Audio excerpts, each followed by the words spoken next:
não existe investimento anjo com rentabilidade se a gente não tiver saída. Mas saída, às vezes vem de graça, né? Às vezes você nem sabe como e alguém quis comprar a tua empresa. Mas, no geral, as saídas que são feitas com estratégias são melhores saídas.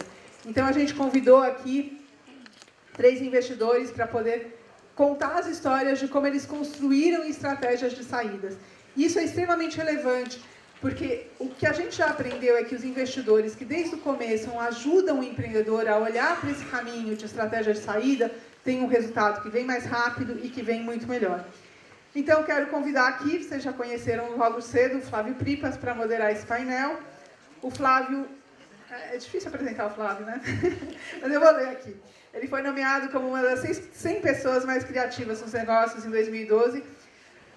Flávio lidera o Cubo, um projeto de fomento ao empreendedorismo digital no Brasil, esse que nós estamos, e que vocês já conheceram, fizeram um tour. Quem não fez pode fazer no final do nosso evento também. O Cubo foi fundado pelo Banco Itaú e pela Redpoint Ventures. Antes desse projeto e de ter lançado ele lançou e vendeu 2 empresas como empreendedor digital.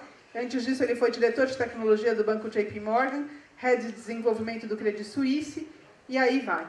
Ele é formado em Ciências da Computação e tem um MBA na FGV. Flávio, super obrigada por estar com a gente.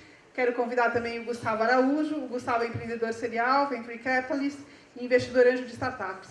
Seu portfólio inclui empresas como o Banco Neon, Monetos, Contentus, Rank My App, mais uma série de outras.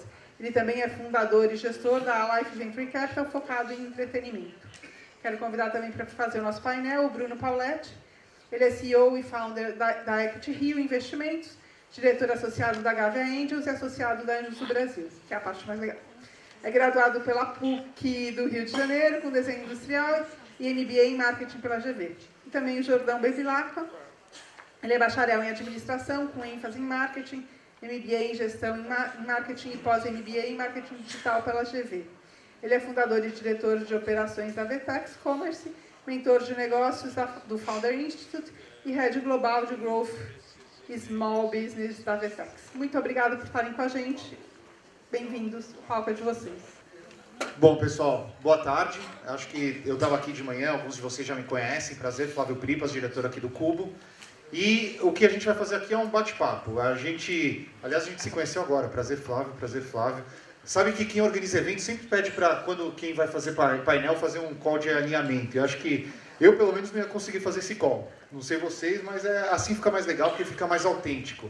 A Maria Rita já falou, mas quem quiser fazer pergunta, anota no papelzinho. Acho que tem um pessoal que consegue pegar o papelzinho e trazer para a gente, né, Maria Rita? Legal? Show. Porque daí, quanto mais interativo for esse bate-papo, mais bacana vai ser para todo mundo. E meu papel aqui é provocar. Só para esquentar um pouquinho a provocação, história bem rápido. Nome, história, por onde passou. E a gente está aqui para falar sobre exit. Então, tenta resumir em 5 minutos por que você está sentado aqui para a gente conversar. Bom, prazer, eu sou o Gustavo. Hoje eu estou à frente junto com um outro Gustavo do G1 do Distrito. O Distrito ele é um Venture Capital e também uma consultoria de Corporate Innovation. A gente investe em startups, visando desenvolver o ecossistema e, claro, ter ganho financeiro nesse processo. Estou aqui para contar um pouco a saída do Banco Neon, que a gente fez em novembro do ano passado, e a saída da CMV Solutions para o Grupo Sapori, um grande grupo de alimentação, também no final do ano passado, em dezembro.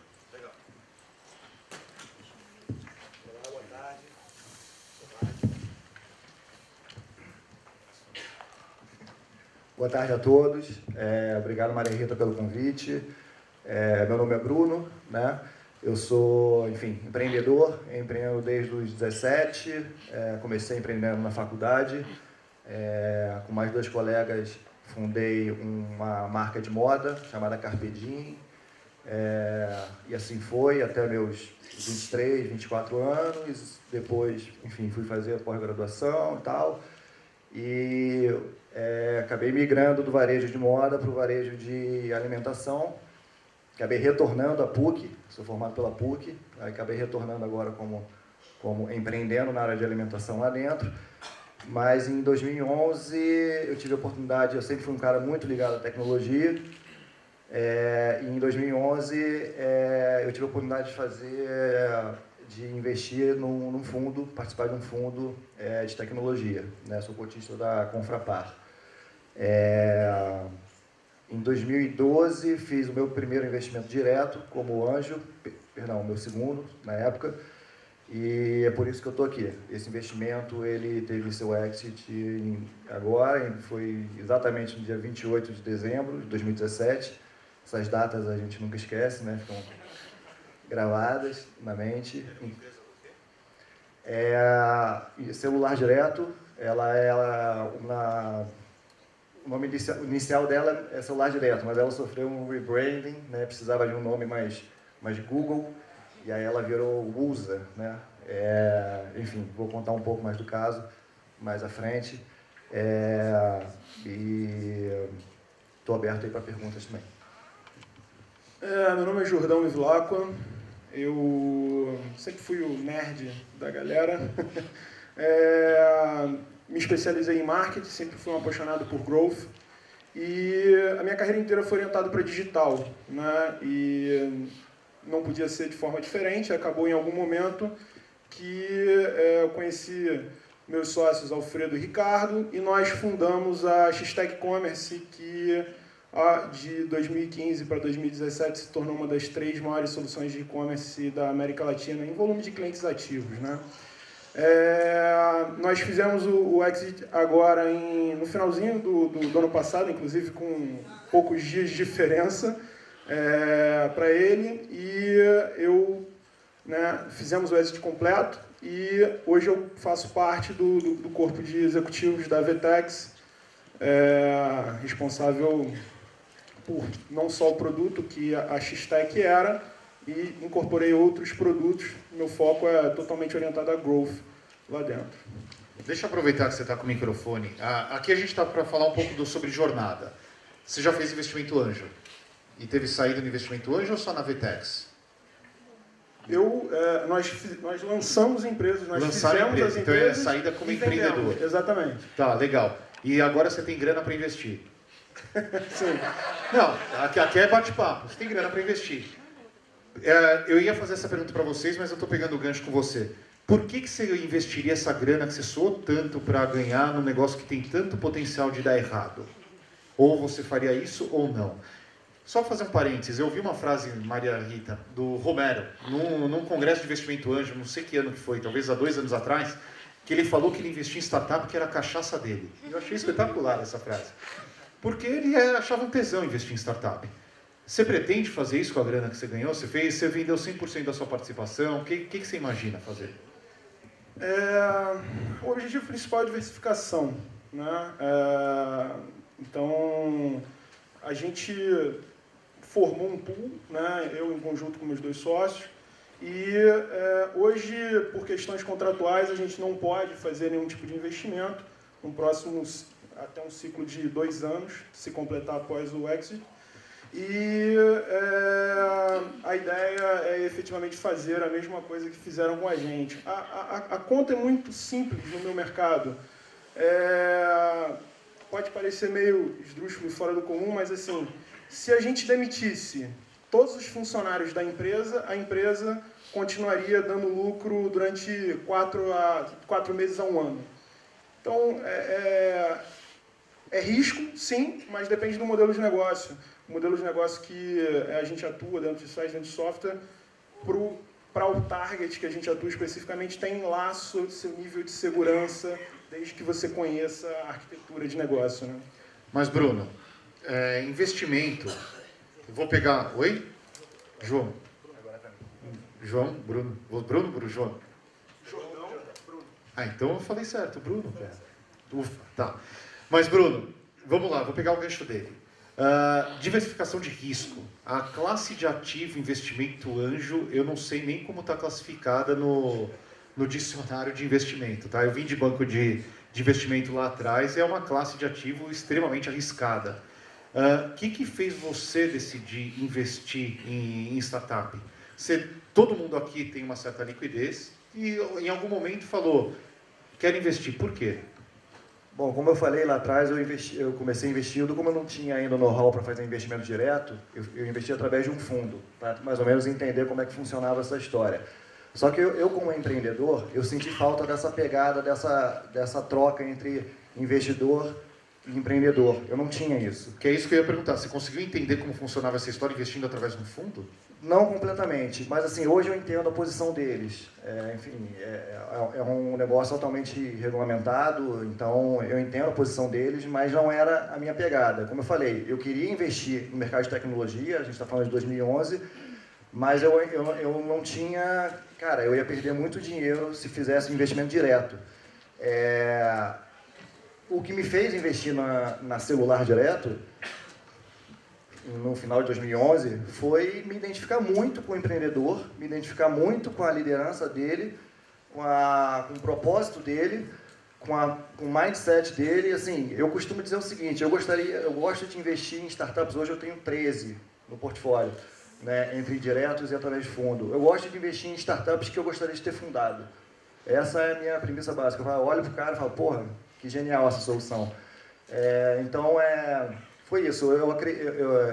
Assim, a gente fez um investimento meio que Friends and Family, onde eu ficava à frente.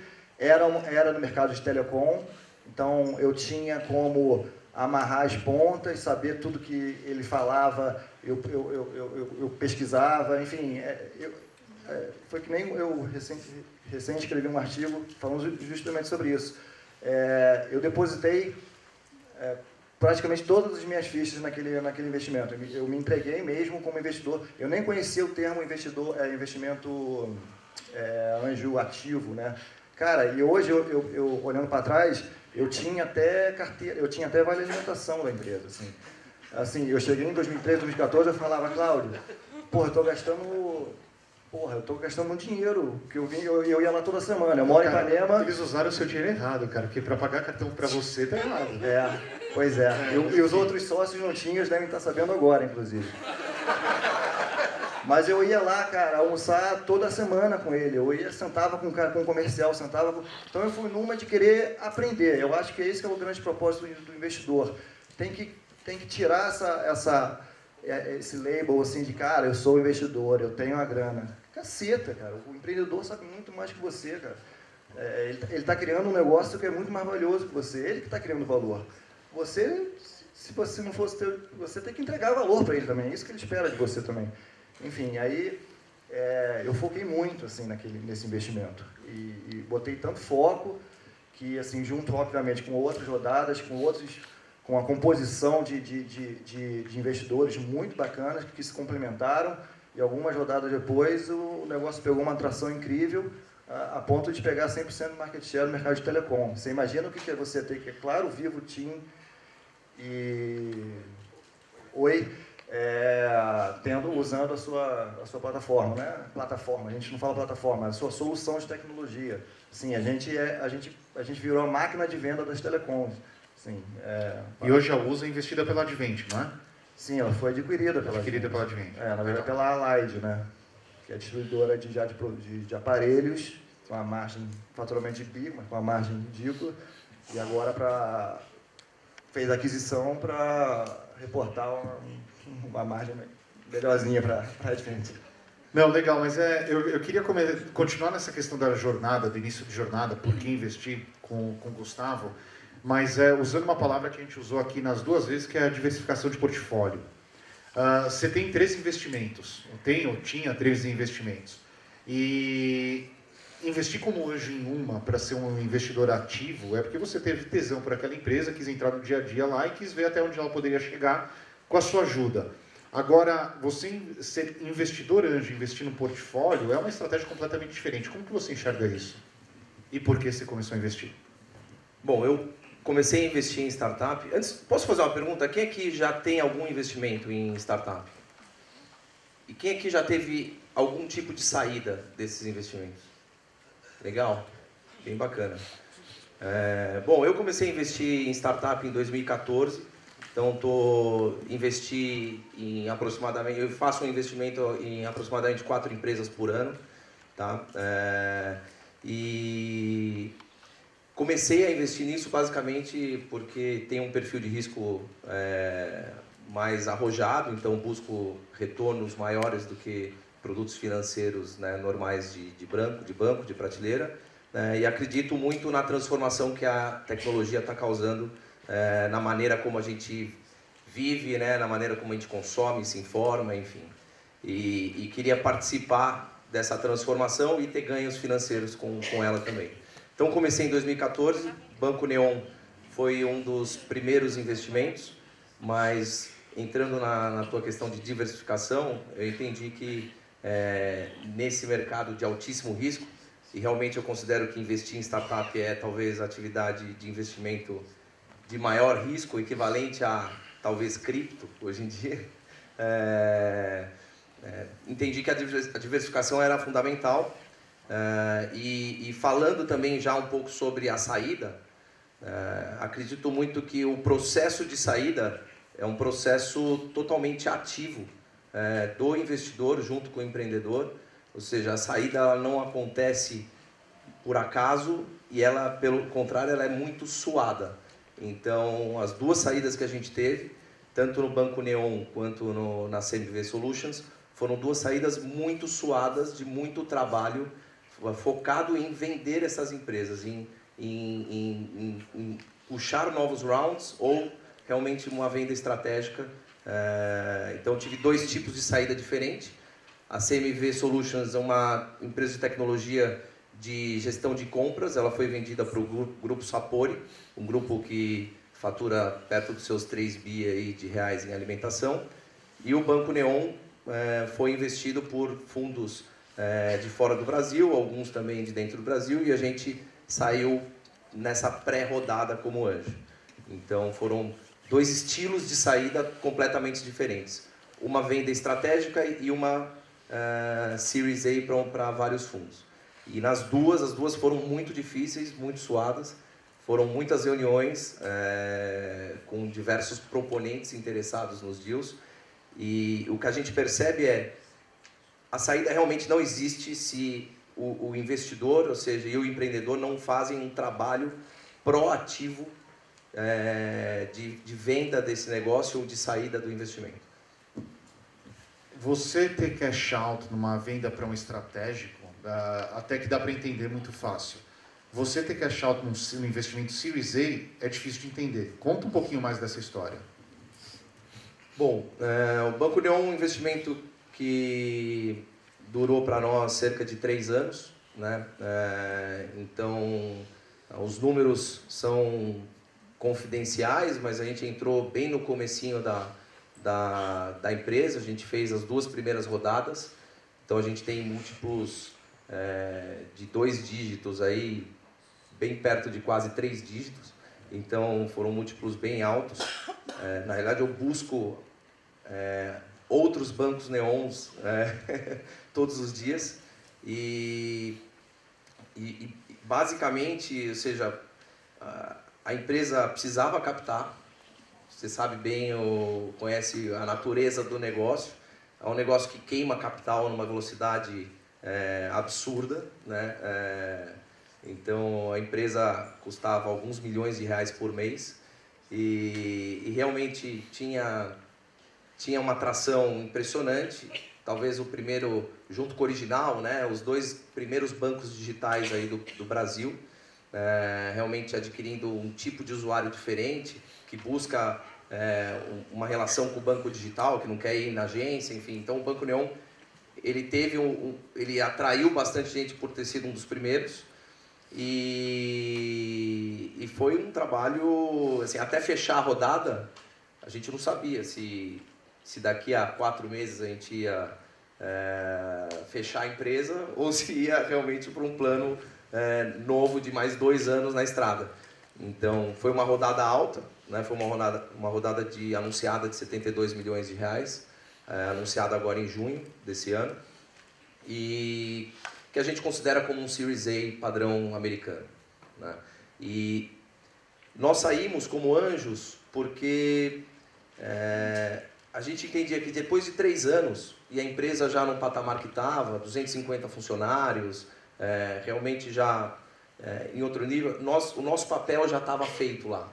O múltiplo que a gente estava recebendo já era mais do que suficiente para a gente criar este case de sucesso, né? Então, o grupo de anjos entendeu que nós precisamos criar saídas, né? A gente precisa fazer a roda girar. E 99% do grupo de anjos saiu, se eu não me engano, um só que permaneceu. Também a gente entendeu que era uma janela estratégica, não sei em que momento haverá uma outra possibilidade de saída de anjo, porque agora as rodadas são muito mais altas, envolvem outras variáveis, enfim. E o que é interessante, 100% do dinheiro que saiu retornou para o ecossistema via investimento em outras startups. Então, nenhum dos anjos fez cash out e comprou um carro ou foi viajar. 100% dos anjos reinvestiram em outras startups. Então, ou seja, esse conceito de case de sucesso gera case de sucesso está funcionando, né? E os investimentos estão indo bem. Enfim, então, eu espero que em breve esse dinheiro que retornou ao ecossistema possa multiplicar de novo e retornar de novo e assim vai. Então, nós no distrito incentivamos a saída. A gente quer criar case de sucesso. Então, depois de 1 ou 2 anos no investimento, a gente incentiva que os anjos que entram com a gente saiam do processo. Até para fazer um comentário, eu estou muito com você, tá? Uma coisa que a gente fala bastante que é necessário no nosso ecossistema é que a economia ela rode mais rápido. Quanto mais o dinheiro conseguir rodar, quanto mais, por exemplo, qualquer agente do ecossistema tiver um evento de liquidez, aquele dinheiro ele volta para o ecossistema. E isso é muito importante. Tem um exemplo que a gente usa às vezes, que se eu estou devendo R$10 para você, eu te pago R$10, você pega os mesmos R$10 que você está devendo para ele, você paga os R$10, ele pega os mesmos R$10 e paga para ele, a gente movimentou R$40 aqui na economia com os mesmos R$10. E isso é mágica da multiplicação do dinheiro, que é uma das coisas mais lindas que a gente pode fazer se a gente conseguir rodar rápido. Mas a gente está aqui para bater papo, finge que não está filmando, mas eu falo com muita empresa que tem investimento de grupo de investidores anjo, que o cap table está zoado. O quanto essa saída, às vezes, foi para corrigir cap table? Isso acontece, não acontece? Você não quer falar? Quer falar? Como que funciona? Não, quero falar. Acho que isso é um dos problemas que a gente identifica, inclusive, quando vem uma empresa que sai de uma aceleradora, enfim, buscando investimento anjo. Às vezes ela já recebeu o Friends and Family e o cap table está bem disperso. A gente tenta resolver, não só nós, mas sempre quem investe tenta resolver o cap table, né? E esse é o problema do investidor anjo, porque ele é um dos primeiros da cadeia. Então, ele vai ser o alvo de problema de investidores maiores lá na frente. Então, diluições virão. Nem sempre o investidor anjo vai ter poder para escapar dessas diluições, e aí o investimento que era fenomenal, excelente, se torna um investimento bom e às vezes ruim, devido à diluição que você toma ao longo do processo. Então, o cap table, ele é importante, né? E a gente tenta sempre resolver, não necessariamente gerando diluição, mas consolidando todos os investidores dentro de um único veículo, um único CNPJ. Então a gente já fez isso algumas vezes. Então você tem lá às vezes 15, 20 investidores, eles entram em um CNPJ só, uma pessoa só se relaciona com a empresa e você tem uma pessoa jurídica que figura no cap table daquela empresa. Então, hoje é assim que a gente corrige cap table, e muitas vezes você acaba tendo que corrigir também pool de founders, né, ou de executivos-chave, e aí, de novo, mais diluição que entra na cabeça do investidor anjo. Então, porque ele acaba também pagando por parte desse pool. Bom, a gente tenta resolver dessa forma. Vou passar. Eu queria perguntar um negócio para o João, mas Maria Rita, não sei se a Anjos do Brasil faz recomendação, mas essa questão de convergir os anjos no CNPJ, eu achei um negócio interessante, que é uma coisa que eu não vejo muito. Até conversando com os empreendedores, eu acho que fica uma dica de discutir esse tipo de situação. Mas, João, vocês tinham um investidor na empresa? Jordão. Desculpa. Sorry. Problema meu. O que acontece? Os investidores da X-Tech acabaram que eram outra empresa do nosso grupo, né? A gente tinha uma agência, e a agência que a gente mesmo possuía fomentou e gerenciou. O conceito de anjo e tudo mais passou longe, é mais próximo ali de um conceito bootstrap. A gente atuou como anjo né, nesse modelo, quando teve uma empresa russa que estava vindo para o Brasil, trazendo uma solução de automação de Instagram, e a gente aí efetivamente fez um processo com um aporte e tudo mais, e fez o exit logo após o exit para a Vetex, porque, né, a gente não podia deter. E aí nesse processo foi uma empresa que teve um ciclo muito curto, foi um ciclo de 1 ano, onde a gente entrou parte capital, parte know-how de operação, e fazendo ali um processo bem parecido com o que o Bruno falou, bem próximo ali, bem corpo a corpo, indo uma vez por semana e tudo mais, a gente fez valer depois o processo. Não, bacana. E Bruno, conta um pouquinho mais de detalhe o processo de exit mesmo. Como que funcionou? Como que começou? Vocês começaram a namorar alguém? Alguém começou a namorar vocês? Foi tudo muito natural, assim. A Celular Direto, a USA, né, o novo nome dela, ela não foi criada para ser comprada, né? Isso que é que é bacana no negócio. Na verdade, ele o empreendedor, de fato, enxergou uma oportunidade de mercado, que o mercado de telecom ele iria se transformar, ter um fluxo, uma jornada, uma experiência de compra 100% online. Né? Ele enxergou isso e eu, na época, obviamente, enxerguei também junto com ele. Tava só algumas coisas faltavam, enfim, de regulamentação, da Anatel e tal, né? Mas todo mundo aqui lembra de 2012 estar numa loja física da TIM ou da Vivo assinando papelada, assim, era um negócio esdrúxulo. Então, assim, o caminho era o digital, o caminho era o online. Então, ele não fundou a empresa assim, pensando em ser comprada. Eu acho que ele nem sabia que a Live existia na época. Assim. Então, assim, diferente do caso da X-Tech, que eu sei que o Alfredo já até o nome, já pensava em X-Tech, Detex e tal. Já foi, conheço a história deles, o cara já foi ali, né? Mas, assim, no nosso caso, não. O empreendedor ele queria resolver, ele vislumbrou uma oportunidade de mercado e sabia que o mercado era natural. Não podia, a gente não podia ficar assinando papelada no varejo físico.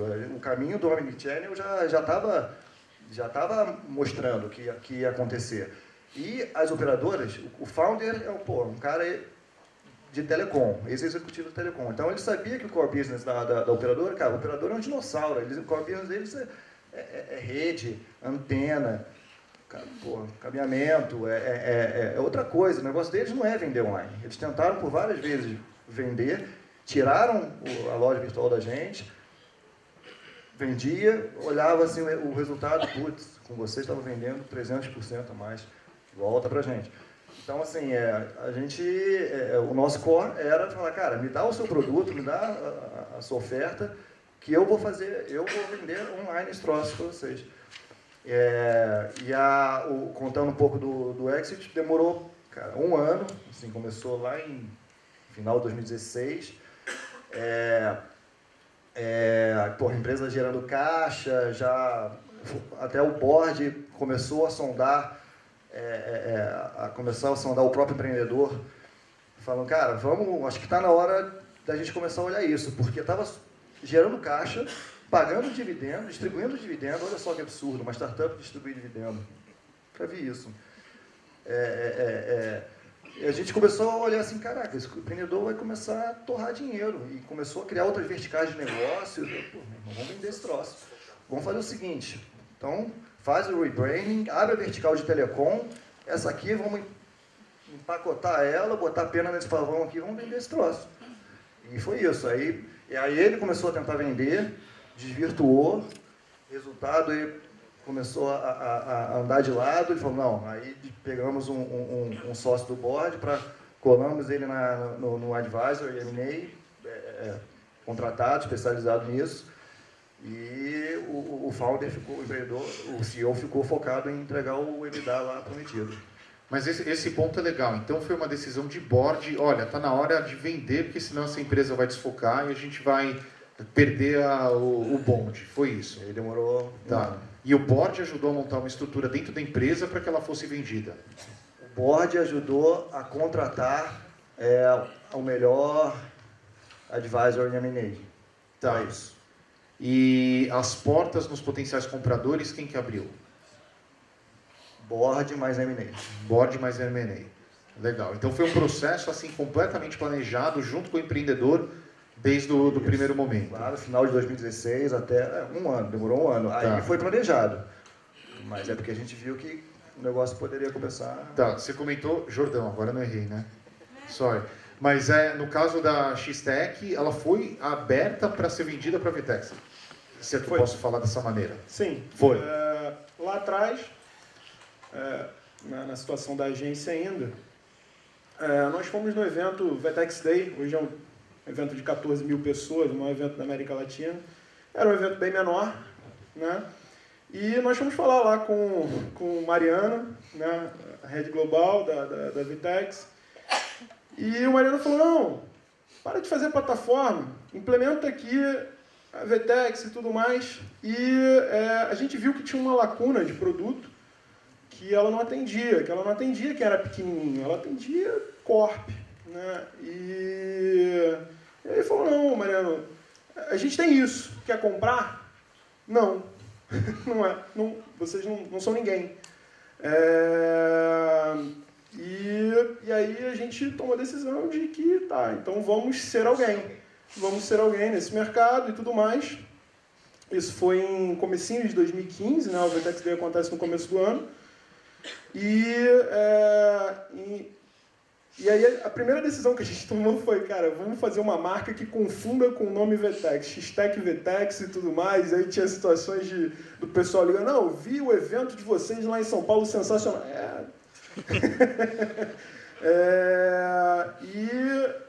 E a gente sempre deixou essa proposta clara, aberta no mercado. Quando houve uma conversa mais séria, né, que começou, foi no começo de 2017, do Exit, a coisa ainda não estava como a gente esperava. A gente recebeu várias outras propostas, de forma bem transparente, a gente recebeu propostas maiores, e a gente decidiu fazer especificamente o Exit, até para fechar um ciclo de história para a Vtex, por uma questão de que faria mais sentido ter esse Exit para haver uma continuidade de negócio. Né? Então foi uma decisão que foi muito mais idealitária, foi muito mais associada a valor, percepção de mercado, profundidade de penetração em mercado internacional e tudo mais, do que quem paga mais. Entendeu? Então acho que vai até muito a ver com, né, que tem que haver o valor, tem que ter uma troca de valor. Né? Antes a gente não valia nada, depois a gente tinha 5 mil clientes e tudo mais, então fazia sentido. E aí foi no momento que fez sentido, eu acho que tudo convergiu para isso acontecer corretamente. Muito legal. A gente tem uma empresa, então, que tinha uma estratégia clara de saída desde o começo, uma empresa que tinha uma estratégia de perpetuidade, mas no meio do caminho viu, se a gente não começar a procurar uma saída, a gente vai desvirtuar e talvez a empresa lá saia dos eixos. E no caso do Banco Neon, por exemplo, que é um dos casos mais conhecidos, como que foi isso?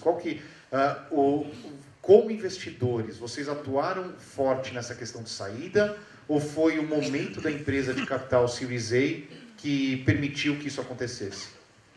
Como investidores, eu na época representava, né, o grupo, então sempre até a nossa saída eu fui parte do conselho do Neon, junto com mais 2 investidores, então, e o Pedro. Então nós tínhamos um conselho de 4 pessoas. E no conselho a gente ajudou, né? Mas a venda mesmo, ou seja, o roadshow, as idas aos Estados Unidos, todo o tempo com venture capitals locais aqui para fazer a negociação foi do Pedro. Não tem jeito, ninguém vai comprar a empresa, a startup do investidor, vai comprar do empreendedor. Muitas vezes até ele compra o empreendedor mais do que o negócio, né? Principalmente quando a gente está falando de early stage. Então, a nossa experiência, pelo menos no caso do Neon, foi de que a gente sim abriu portas, ajuda no processo de decisão, mas na hora de assinar, receber um cheque realmente de de fundos, é um empreendedor que tem que desfocar de alguma maneira, e aí você precisa preparar a empresa para isso, porque ele vai deixar de tocar a empresa para praticamente ficar 6 meses na rua buscando investimento.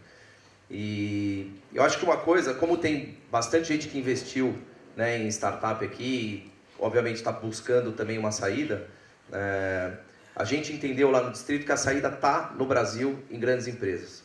Tá? Então, e hoje a gente trabalha esse processo de saída colando, de fato, essas startups nas grandes empresas, resolvendo problemas dessas grandes empresas, para que em algum momento, caso essas startups estejam atuando de fato no core business delas, as grandes empresas veem naturalmente a necessidade de comprá-las. Tá? Então, o ecossistema de investidores de private equity, de venture capital no Brasil, ele ainda é pequeno em comparação a outros lugares do mundo. O que aconteceu no Banco União é exceção. Assim, anjo sair em Series A, como você falou, é uma exceção. Então, vai ser difícil a gente conseguir repetir um caso desse. Agora, como o da CMV, que foi uma venda estratégica para a Sapori, a gente espera repetir muitas vezes, inclusive ainda esse ano. Então, eu não tenho dúvida que se tem algum tipo de esforço que nós aqui como investidores podemos fazer para uma saída, ajudando essas investidas, essas startups, a estarem próximas de grandes empresas, resolvendo os problemas delas, e em algum momento essa grande empresa vai naturalmente enxergar valor em comprá-la, né? O que aconteceu aqui, certo? Então, eu acho que o funding principal da inovação no Brasil especificamente, a ponta forte, a ponta que mais coloca dinheiro nesse negócio, é a ponta do enterprise, a ponta das grandes empresas. Então, não tenho dúvida que a maior parte das saídas das startups para investidores anjos vai vir das grandes empresas.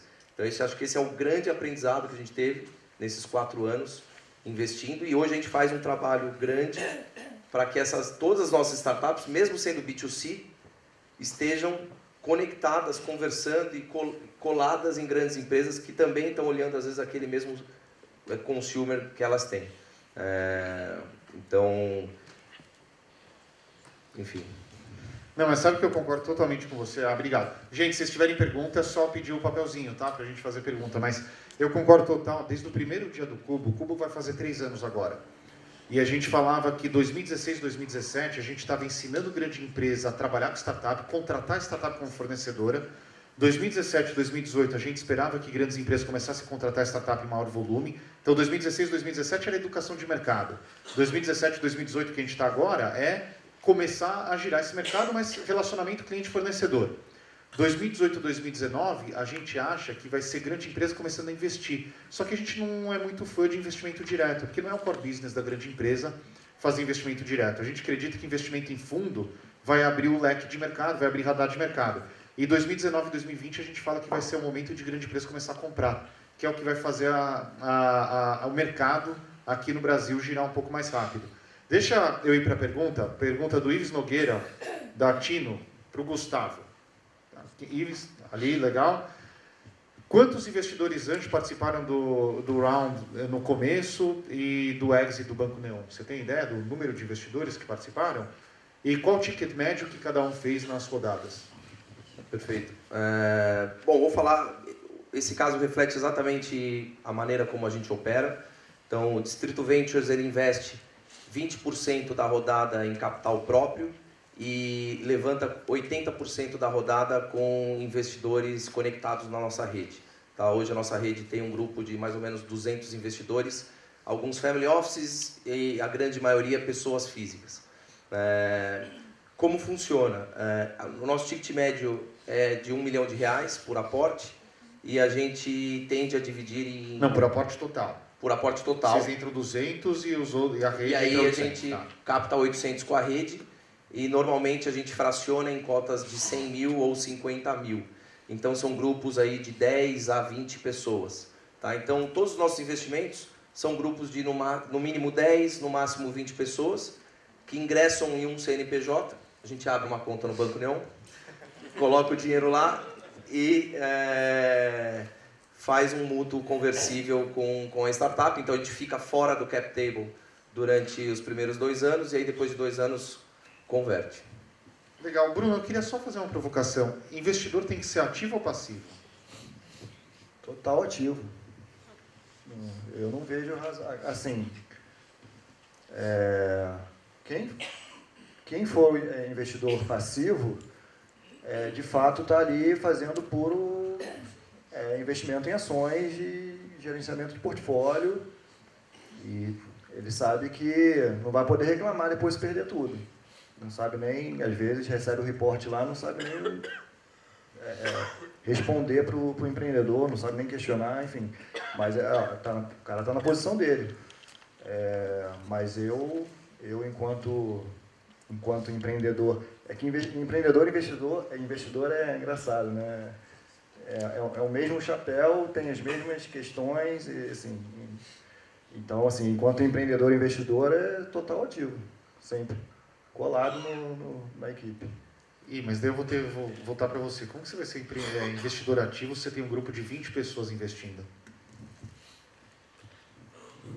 Essas pessoas são passivas, né? Então a gente não cobra nenhum tipo de atividade dessas pessoas, e a gente tem um time que cuida da startup. Então o nosso time faz um reporte mensal, porque a gente também aprendeu que o empreendedor não reporta, né? Então, de todo mundo aqui que investiu, quem recebe reporte mensal? Tem mais saída do que reporte mensal, percebeu? O empreendedor, via de regra, não reporta. Então, se você não vai lá falar com ele, ele não vai te falar nunca como está indo o investimento, né? Dificilmente ele faz esse trabalho. Então, a gente tem um grupo lá de pessoas que acompanham as startups e fazem um trabalho ativo, não só de saída, né, quase com grandes empresas, mas também de ajuda no dia a dia, independente do gap, do problema que ele venha a ter. Legal. E, Jordão, você que passou pelo ciclo completo como empreendedor, o quanto que essa mentalidade de saída, não saída, vou fazer um negócio, influencia no seu dia a dia como empreendedor, quando você está tocando efetivamente o negócio? Tem muita gente que fala, o empreendedor ele criou aquela empresa para ficar rico. Isso passa na cabeça? Olha, eu acho que tem 2 momentos. Um momento é quando você tem uma mentalidade de estruturação para pensar nesse assunto, né? Então, quando você tem um foco claro e você se considera no estágio, eu não sou ninguém, entre aspas, ainda, a energia é totalmente focada nisso. Nunca se pensa, pelo menos eu nunca pensei, e houveram, assim, pouquíssimas conversas com os meus sócios enquanto a gente estava nesse estágio. Quando a empresa começou a fazer conta, cara, existe uma coisa chamada valuation, né? Como é que calcula isso, né? Que a gente começou a entender como era efetivamente o processo, não só ideologicamente, consome sim uma grande energia e um grande tempo, sobretudo o processo de negociação, mas o dilema do momento. Acho que o que dói mais é o dilema do momento. Será que se eu não enrolar mais 6 meses, eu não boto mais 1 milhão no bolso? Então, essa questão é muito difícil, consome uma energia absurda. Pelo menos na minha experiência, o deal aconteceu por um simples motivo de janela. A gente estava num porte que valia, né, ali, o nosso deal foi público, né, foi de 14 milhões, valia isso, mas que se estendesse, romperia a barreira dos 20, 25, 30, talvez não demorasse tanto, e aí tinham muitas barreiras de mercado. Olha, se houver um movimento de um entrante internacional, destrói a gente não tem um capital de lastro operacional. Então, acabou que a decisão consumiu muita energia, foi por uma questão de janela e por uma questão de momento de mercado, que a gente detectou que haveriam concorrentes com dinheiro virtualmente limitado competindo nesse mercado, e foi assim que aconteceu. Legal, nosso tempo está acabando. Eu tenho uma pergunta do público que eu vou aproveitar, Bruno, eu vou fazer para você. E a pergunta aqui é fígado do investidor. É assim, enquanto não tinha regulamentação da Anatel para operações de compra totalmente online, como foi a sua expectativa de ter investido numa empresa que estava fazendo isso? Se demorou, se não demorou e quando que o negócio efetivamente decolou? Acho que, como investidor, a questão é o quanto você foi resiliente como investidor nesse processo. É aí que você vê como as características de investidor cada vez mais se assemelham com o empreendedor, né? Você tem que viver o sonho do cara, acreditar no cara. No meu caso, fiz investimento no final de 2011 e o negócio só foi começar a tracionar em 2013. Então, assim, com um ano e pouquinho, queimando caixa, o empreendedor te ligando, falando, cara, não tem grana para pagar folha. Mas é isso, né? Mas assim, o investidor ele tem que, cara, é feeling junto com acreditar, enfim, junto com timing de mercado, junto com viver o sonho do cara e saber que a coisa vai acontecer. O mundo vai convergir pro online, pro digital, e assim que isso sair, não foi só isso também, né? Isso ajudou muito. Mas assim, a história é muito longa, mas assim, a Vivo ajudou como parceira muito a gente no início, que era o primeiro contrato de dealer online, só que fazia a gente vender aparelho naquela época. O cara, para vender o serviço, ele era muito puxado pelo aparelho. E ela, numa parceria incrível, deixou a gente, sabe, pegar um pedacinho da home dela e surfar um pouquinho o fluxo orgânico do site do vivo.com.br, assim. E ali a gente, cara, aqui está a nossa chance, vamos converter esses caras, esse fluxo orgânico aqui, vamos converter esses caras. Todo mundo que entrava ali, a gente conseguia uma taxa de conversão ali, a gente começou a mostrar que a gente sabia vender muito melhor do que eles mesmos. E aí a coisa foi convergida, saiu a regulamentação, e, enfim, aí a gente investiu em chat também, a gente foi um dos primeiros. Hoje em dia, todo mundo vende via chat, né, faz chatbot, faz o e-commerce no chat, mas lá naquela época a gente investiu muito nessa ferramenta e provamos para eles também, mais uma vez, que a gente, além de vender pelo fluxo padrão, né, em três cliques, o nosso lá era tipo Steve Jobs, em 3 cliques o cara tem que vender. A gente também vendia pelo chat, enfim, a coisa, 2013 começou a tracionar e, assim, quando você mostra para um Avivo que você sabe vender o produto deles muito melhor que eles mesmos, aí a parceria comercial. Cada vez eles mais ficando dependentes da gente. E aí isso vai dando confiança na gente, né? Pô, esses caras não vão cancelar nosso contrato nunca agora. Pô, legal. Jordão, Bruno, Gustavo, muito obrigado. Gente, obrigado pela oportunidade de passar para a Maria Rita aqui. Valeu.